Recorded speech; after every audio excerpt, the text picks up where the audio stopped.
Welcome, everyone. I am Denise O'Malley. I am the founder of You Define Wellness, and I am so glad that you can join us for this Conversations in the Workplace. A little bit about You Define Wellness before we jump into this. I'm a reformed insurance agent. I've been in the insurance industry since 1981 and focusing on employee benefits since 1997. And about 5 years ago, I decided I'd had enough with the insurance industry and decided to launch a company based on that which my clients had been asking for years. I mean, thousands of clients. And that was an employee benefits program for the healthy living services that they enjoy that's not covered under normal um, employee benefit programs. So that's how You Define Wellness came to be. And just as I'm moving around here, sorry about that. So today we're going to be talking about a different aspect of wellness. And we'll get into it in just a minute a little bit more, but one of the reasons why we're bringing in this workplace conversation is because wellness is not just about physical or mental health or eating right or fitness. Wellness encompasses, from our definition of it, is 8 dimensions of wellness. And so today, these conversations in the workplace will be focusing on environmental, occupational, and intellectual wellness, which is why we're bringing in Lori to talk with everyone today. You Define Wellness has events going on every single month. I just wanted to let you know about it. So on the second Tuesday of every month, we'll have a different conversation in the workplace. And Lori will be talking a little bit later about what she's going to be doing for next month. On the third Tuesday of every month at this same time, we are also doing something called Pathways in the Perils of Participation. Pathways is the name of our new employee benefits program. And so we'll be introducing it, talking about participation and the 4 types of employees that are out there. On the fourth Tuesday of every month, you'll want to make note of this. We have a lot of employers who have said to us, hey, I'd love some free wellness education classes for my employees. What do you have that you can offer? Well, we've just launched something called a Taste of Well-Being. And so on the fourth Tuesday of every month at this time, we will be providing a free wellness education class that you can invite your employees to for free. This is normally $17 per attendee, but we're going to be doing this every month, bringing in some of the best speakers in the You Define Wellness Network so that you can learn more about what it is that we're doing and give your employees free wellness education at the same time. If you are interested in learning more about the Taste of Well-Being, I'm going to invite you to put the word taste in the chat box, and a best way to contact you to discuss the upcoming topics that we have and availability, because we do have rules and restrictions. Space is very, very limited, and employers will only be able to receive one of these free classes every single year. So if you're interested in learning more about the Taste of Well-Being and introducing that to your employees, please put the word taste in the chat box and we'll reach out to you. So that having been said, let's go into conversations in the workplace. So Lori Reichel Howe is new to the You Define Wellness Network. And as she started contributing to our Healthy Living articles blog on our website, and we'll show you that in a little while, we started noticing that her topics were something that a lot of employers were really interested in. So Lori and I put our heads together and I said, hey, how about we do something called Conversations in the Workplace, where you can share your expertise and have it be sponsored by You Define Wellness. So that being said, Lori Reichel Howe has this talk today called Mastering Difficult Conversations While Working Remotely. And Lori, I am going to turn it over to you. Thank you, Denise. Great to be here with You Define Wellness. And in beginning, I wanted to say that the way people communicate and interact will make or break an organization. And how people communicate and interact with each other is a determination of the culture, the workplace culture, as well as the health of the culture and the health of your employees. And with my 20 plus years of experience in relational management, communication coaching, and even mediating at Santa Clara Superior Court, I've observed and come to realize that conflicts are inevitable in life as well as in the workplace. My beginning days as a mediator, my training, it identified that conflicts are a natural occurrence in every human group. So imagine many of us spend more time with our workplace group than we do our family of origin. And when conflict is unmanageable, unresolved, it is costly. Daniel Dana, in his book, Managing Differences, concluded that unmanaged employee conflict is perhaps the largest reducible cost in organizations today and probably the least recognized. And while conflict is inevitable, combat, particularly relational combat, is optional. When people are skilled and trained how to navigate through conflict, which can really help us to get to the root of problems and also to solve problems. Basic, foundational to conflict, what causes it to erupt? Number one is typically unmet needs. Well, we've all had unmet needs. Here we see a picture of two people in heated conflict. One, the unmet need is meeting a deadline.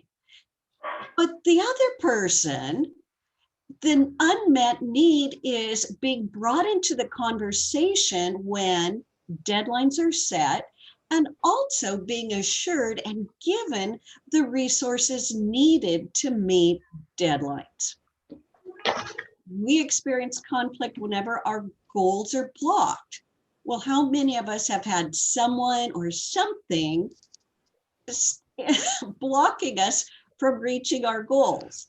How many of you, myself included, have felt like the problem in getting somewhere when you're late for a meeting is that people are driving with idiotic behavior on the freeway, which could be resolved if they just got their licenses revoked?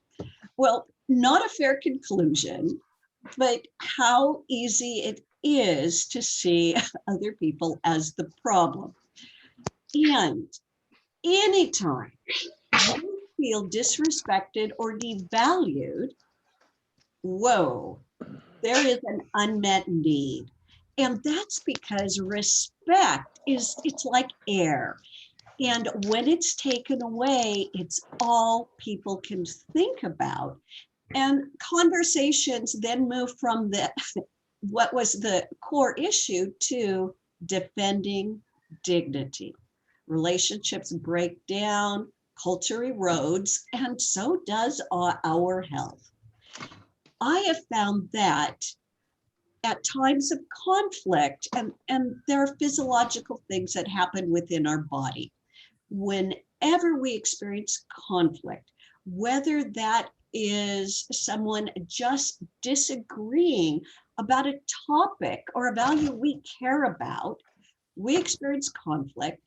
And in our body, the kidneys secrete adrenaline to the bloodstream. It's sent to the brain, but the brain, instead of absorbing it for conflict, human reasoning, complex reasoning, it diverts it to different parts of our body, our large muscles. And many of you know what happens then.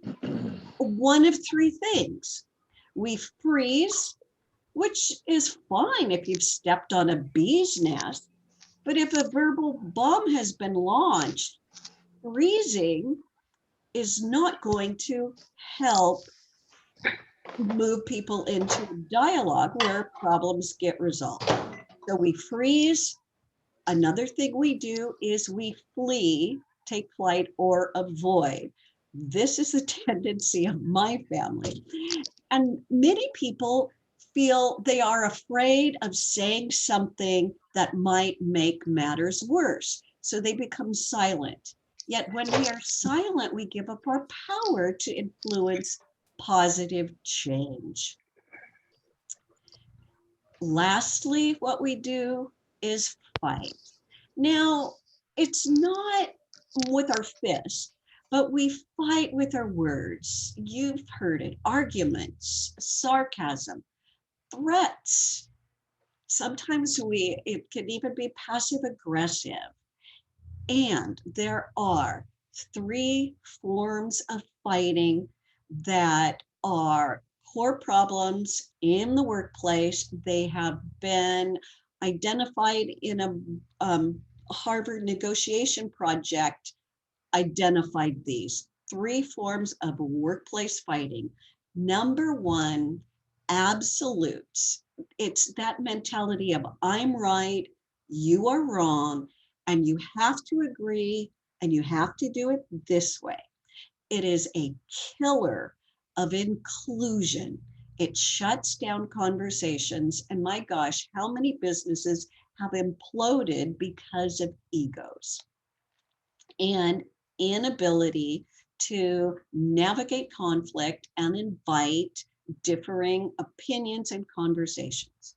So ABCA, absolute workplace killer of relationships. Number two is blame. Blame is when it's all your fault. And it's a problem because it erodes a workplace of accountability, because it puts all the blame and accountability on a single person, sometimes on a team. And it keeps us from, again, getting to the root of problems. I have found this to be a number one reason why organizations will bring me in. I've creating a culture of accountability. And the number one thing that I help people reframe is blame, by moving it to taking responsibility. Thirdly, the last culture killer, relational killer, is character attack. And this is when, instead of pointing out the negative impact of actions, decisions, behaviors, we attack a person's character. Instead of saying you've missed a deadline and that's created problems, you tell someone they are irresponsible. How often we do this at work, how often we do these three in relationships. Well, in the chat box, I'd love to hear from you, and I'd love to get your engagement. Can you tell me, what is your tendency when conflict erupts?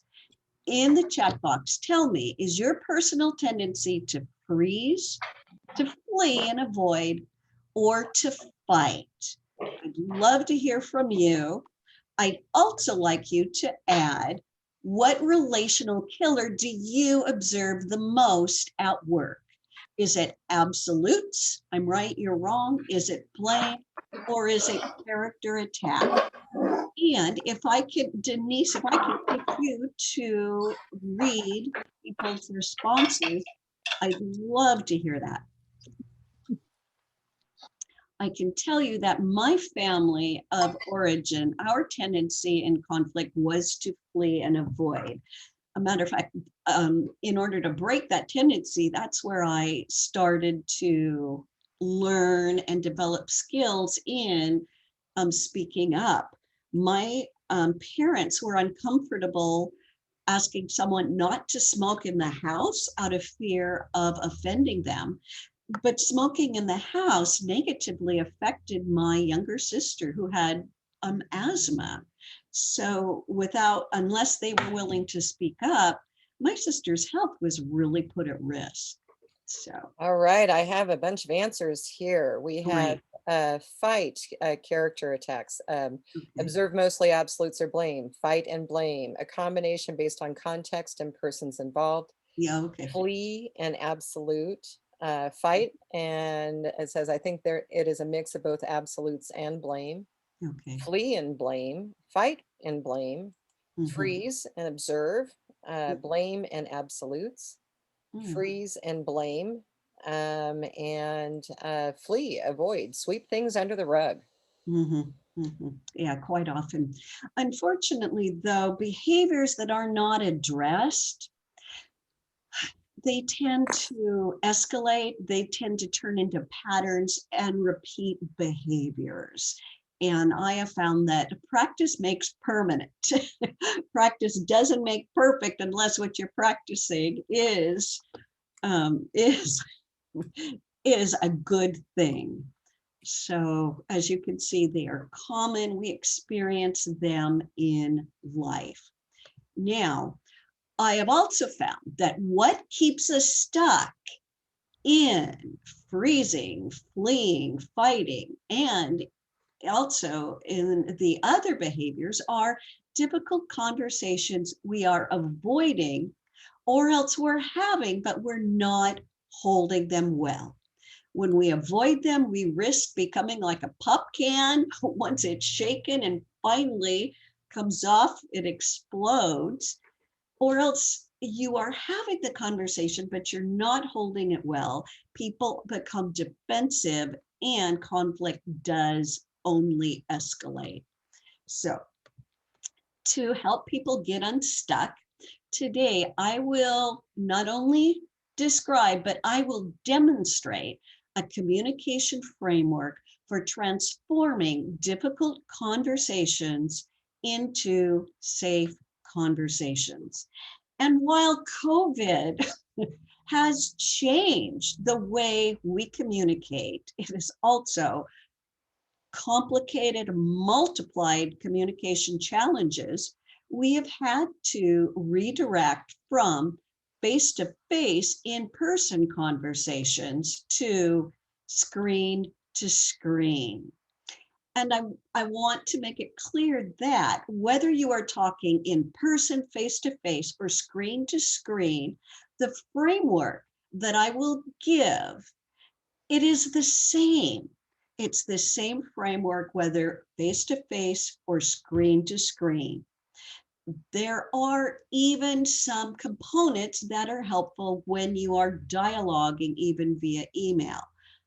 Even so, number one mistake people make, and it is deadly fatal to relationships, is addressing certain behaviors, performance gaps, missed expectations, even bad behaviors via email. It is an accident waiting to happen. It results in what I call mouse to mouse combat, which ends up with a lineup of HR infractions. So it needs to be avoided. Safe conversations need to happen face to face, whether in person or whether in front of the screen. And never email when you are angry. See, email is void of a context. It's void of any kind of social clues, your facial expressions, your body language. It's email is not a dialogue. And when you're having a difficult conversation, it needs to be where a dialogue can happen. So at all costs, avoid email. And I know, Denise, you have posted on your You Define Wellness website one of my published articles about this very topic. It's entitled Divert Disaster, Delete That Email and Dialogue. So after this webinar, go ahead and Denise will give you some directions on how to navigate that and access a number of my articles, which she has listed. So, divert disaster, have a safe conversation, whether it be again in person, which right now things are screen to screen. So I am going to model here how two individuals, Sophie on my right and Olivia on my left, are going to they will be having it screen to screen. And Sophie is going to address a concern that Olivia has. She feels that she has interrupted her and dismissed an idea. And know that I have, even screen to screen, Sophie and I had a coaching session where she prepared for this conversation with Olivia, and she implemented my safe conversations framework. So before I show you and you hear the actual conversation, the verbiage that she used, let me describe the framework that she will be using. She opens it up first with what are the positive wants. This is what she wants for Olivia, for their relationship, even for her success. And opening it up with a positive wants, you increase the likelihood of a positive outcome by 97%, and it diffuses defensiveness. She will then identify specifically the action, in this case, what she heard and saw that came across to her as interrupting and dismissing. And then she will talk about the impact, how it affected her, what went through her mind as a result of hearing and experiencing what she experienced. Now watch, because particularly when she opens up an identified action, she will use an I message. Start with an I, because when you start with you, it comes across as accusatory, and that only increases defensiveness and conflict. Then they're going to move it into a conversation. In many cases, people are prepared to ask a question, to have the person respond. Today, you will see that Olivia is just going to initiate discussing, conversing right away. And be ready. If you'll see smack dab in the center, I've acknowledged and clarify. And that is anytime the conversation starts to break down, defensiveness happens, it moves to attack. Acknowledge concerns, acknowledge the other person's perspective, and clarify what it is your intentions. And this can go back to what is your positive desire. And we are going to conclude here with getting an agreement. Arguments never end in an agreement. So at the end, Sophie will ask for an agreement from Olivia that moving forward, that there will be a specific change. So watch for that. And let's dive in. Let's see how Sophie opens up with positive wants.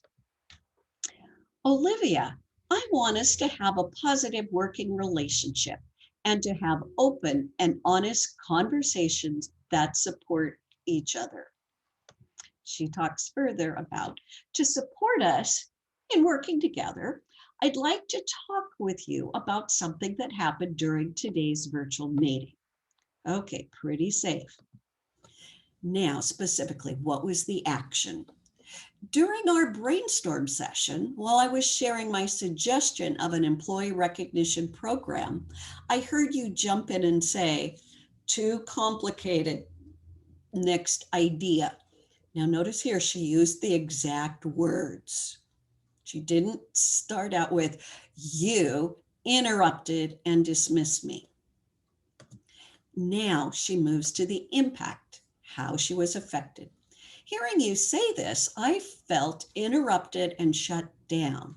It came across to me like you were not interested in hearing my ideas. Know that Sophie told me she doesn't think Olivia did this intentionally. She thinks it was just, a knee jerk, but she knows it's important to have her acknowledge it and bring some awareness to it. So with that, Olivia jumps in. So she didn't have to ask a question to get her perspective. And here's what she finds out. Sophie, what you don't know is that the last time we implemented a recognition program, it failed big time. Managers complained that it was too cumbersome.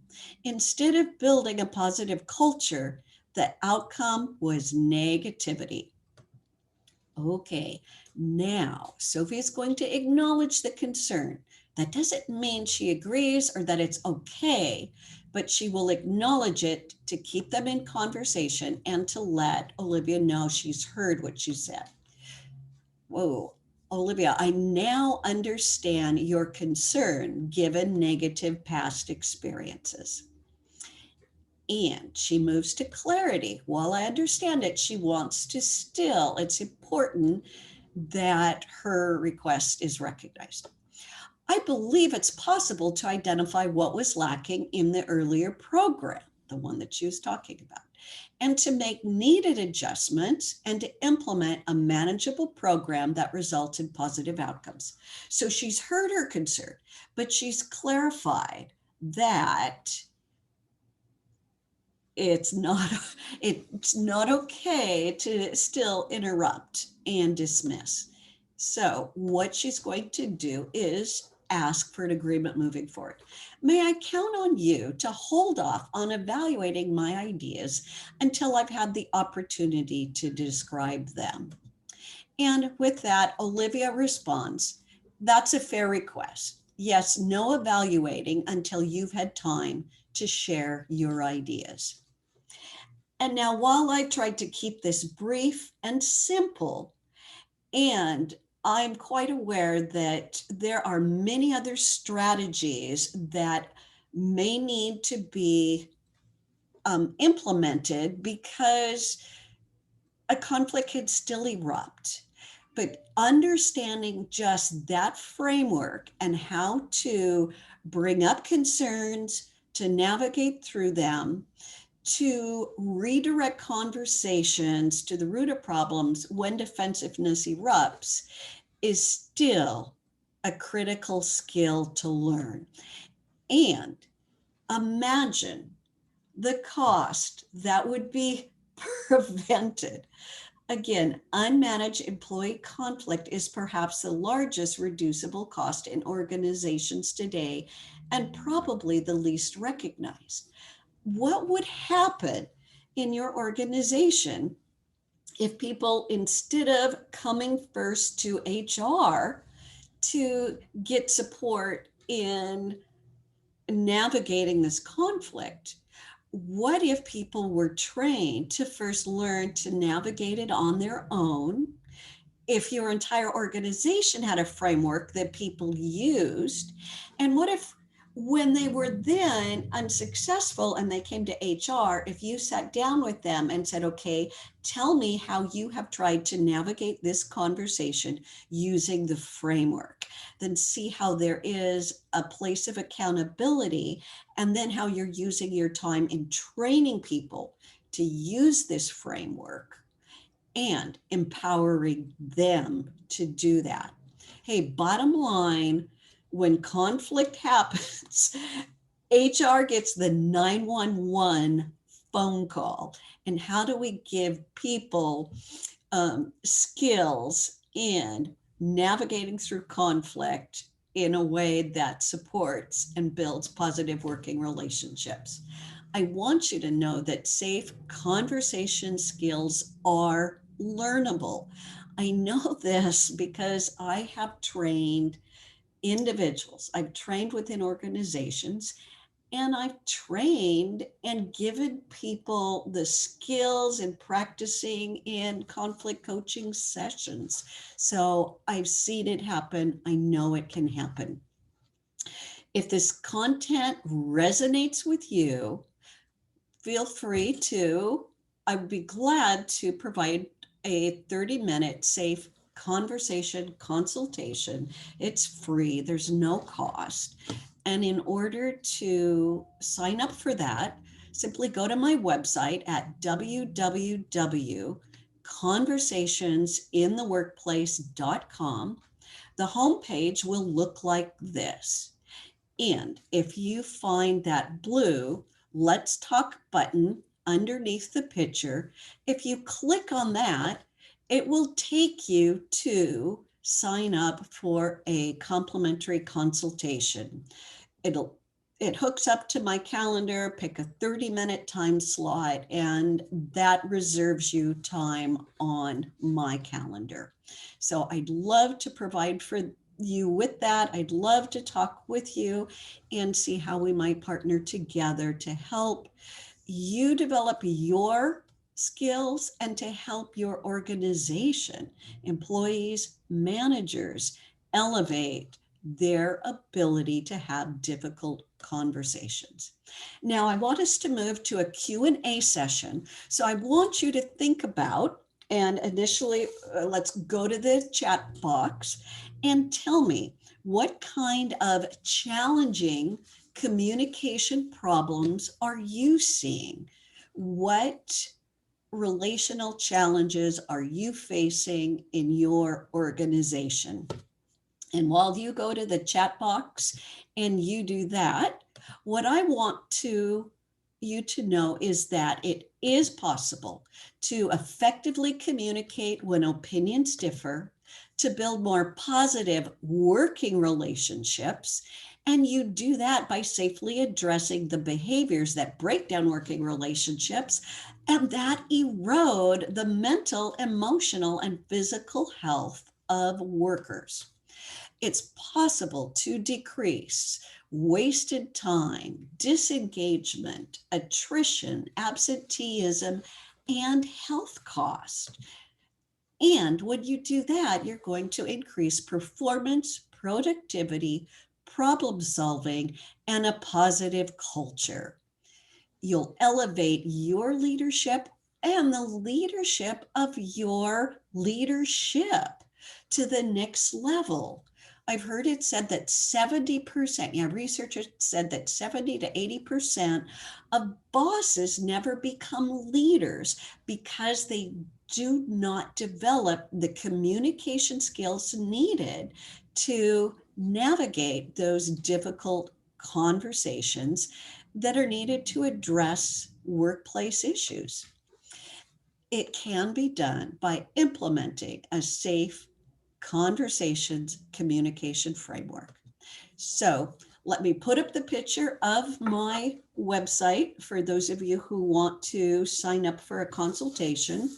And with that, I am going to turn it back to Denise. And Denise, would you go ahead and would you read any questions that any questions that people are providing? Let's give some Q&A time. So we actually don't have any questions that have been posted in the box, but I have one that is a situation that I see time and time again, especially over the last year. In our business, everyone is remote and they have always been remote.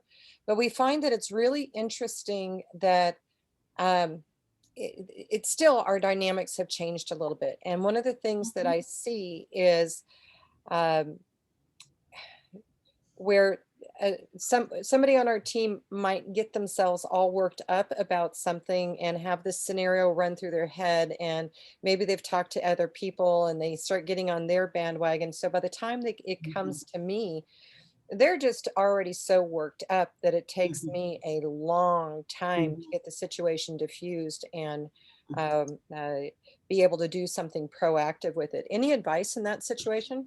Yes, and a matter of fact, you'll find some of the strategies that I've written in my article, which you posted, is coworkers who constantly complain.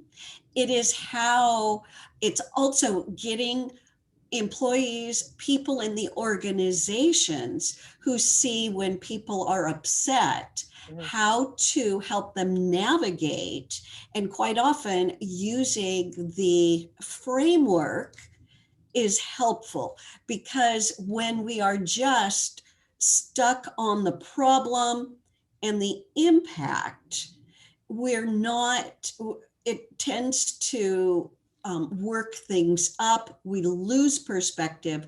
We're just seeing a problem and not solution. So a really good question that I found helpful is, what are you not getting that you need? Or what do you need from people, this person, that you are not getting? mhm, And then if they could get to the core of that, and then how can you have a conversation with them to get to the core of that? Mhm.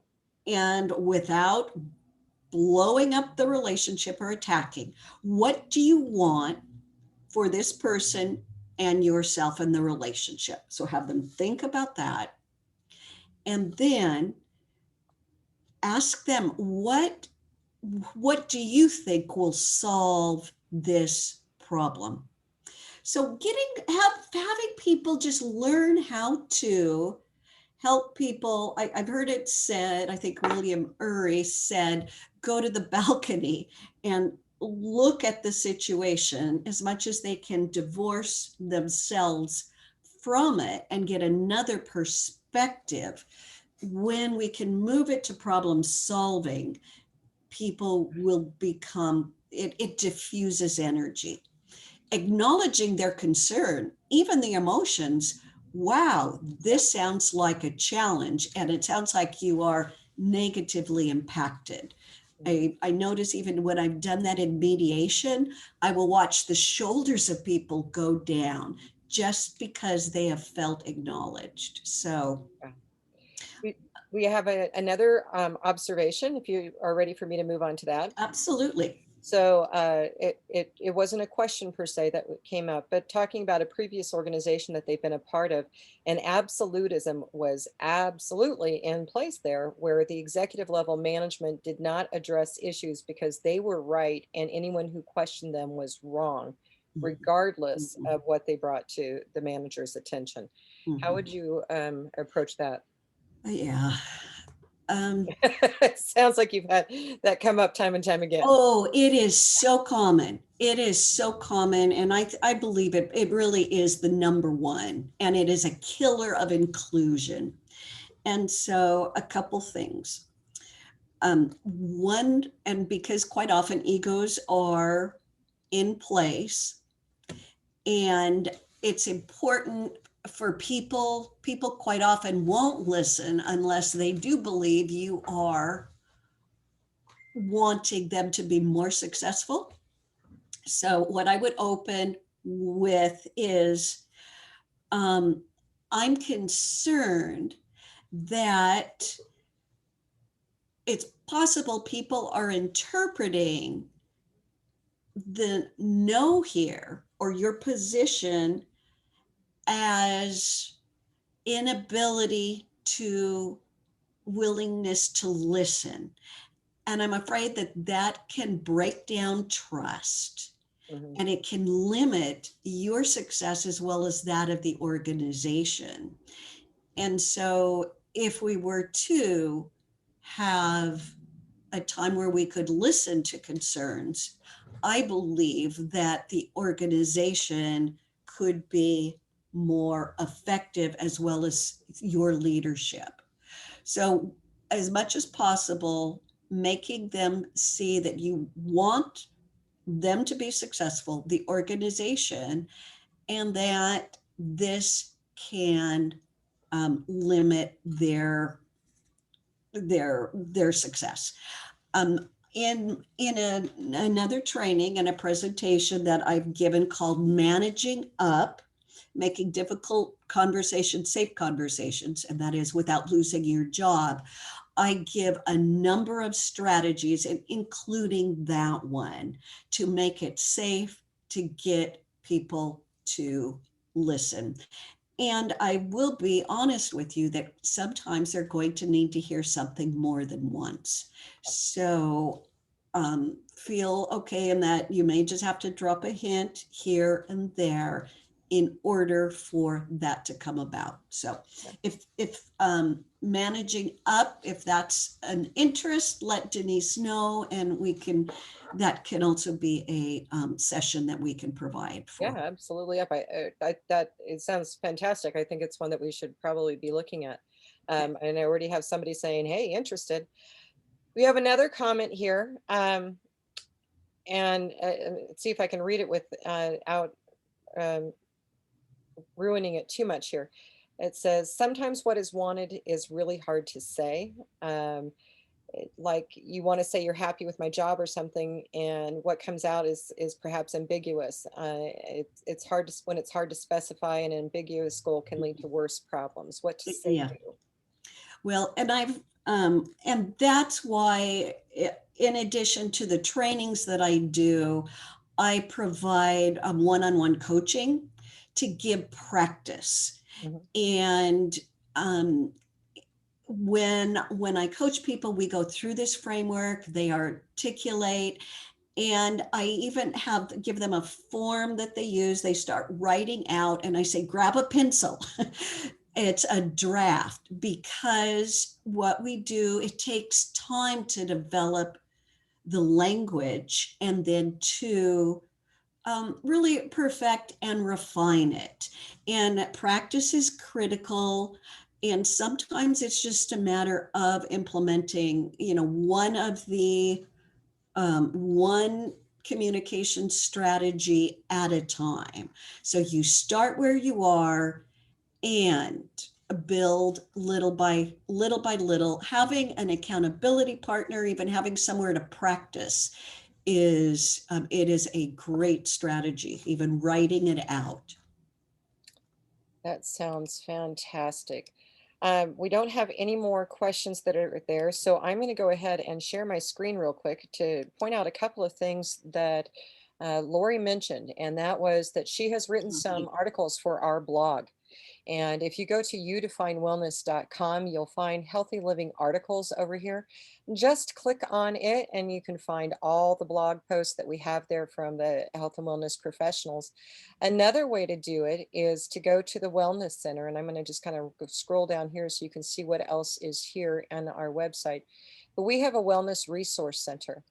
And I should have had clicked this to have it open ahead of time because my computer is slow. But if you search for Lori uh, in the filters that we have here, JKL, come on, I know I'm getting to it. Oh, There there. it is. Ah, You will oh, see everything that is in the Wellness Center from Lori. And when oh, just go over to her store, Conversations in the Workplace. You can search by her name or through a business name. And you'll see on the right-hand side all of her blog posts. In fact, Laura, you still have one more blog post that I have not published yet. And so I will be getting to that oh, very okay. soon. And then one of the things since I'm here, I'm going to go ahead and point it out, is that we have events that we are doing literally every single week at You Define Wellness to provide education and spread the word about what You Define Wellness is all about. And you'll see anything is gold in gold is really specifically geared towards employers. Anything in red is specifically geared to the general public. And so we invite you to come over to our events center and find all these events. These are all free of charge. And it's just because our network providers, and there are hundreds of them, they want to provide, share their expertise with you and help you learn more about what You Define Wellness is all about. So, Lori, what do you have on that you're working on for the future? We're going to be talking about this managing up because we've Okay. had a lot of people saying yes to that. Okay. But what else? What do you have cooking for next month for us? Oh, well, my my newest is, and Sherm asked me to provide this, is managing policies, not politics, in the workplace. Oh, that And sounds good. with political polarization seeping into the workplace, how do we have conversations about that? We want people to come, be authentic. We recognize there are going to be differing opinions, but how do we put some parameters and boundaries? How do we speak up when we want to exit a conversation? And how do we speak up when the differing opinions are okay, but when those move into harassment, bully behaviors, attack, that's not okay. And so learning to navigate those conversations, protect relationships and diversity. So, Oh, I am looking forward to that. And so, for all of you who are watching this either as a recording or you're with me live right now, mark your calendar for the second Tuesday of next month in April for managing policies, not politics. I am looking forward to that talk as well, and delivering that. L- Lori, we're out of questions over here. Anything else that you want to add at this point in time? well, just in closing, I want people to know that workplace relationships can be improved. You can build healthy working relationships, a healthy culture, healthy employees, emotionally, mentally, physically, by incorporating um, safe conversations and one safe conversation at a time. That's fantastic. So we're going to stop this recording here in just a quick moment, but I'm going to invite all of you who are here. If you want to ask a question live of Lori once we stop the recording, by all means, stick around. For everyone else, we thank you for being here today, learning a little bit more about You Define Wellness and what we're doing. Remember, it's this next Tuesday, we're talking about employee participation and the perils of participation, along with our employee benefit program that's revolutionary out there. But for all of you who are watching this as a recording, we thank you also for participating.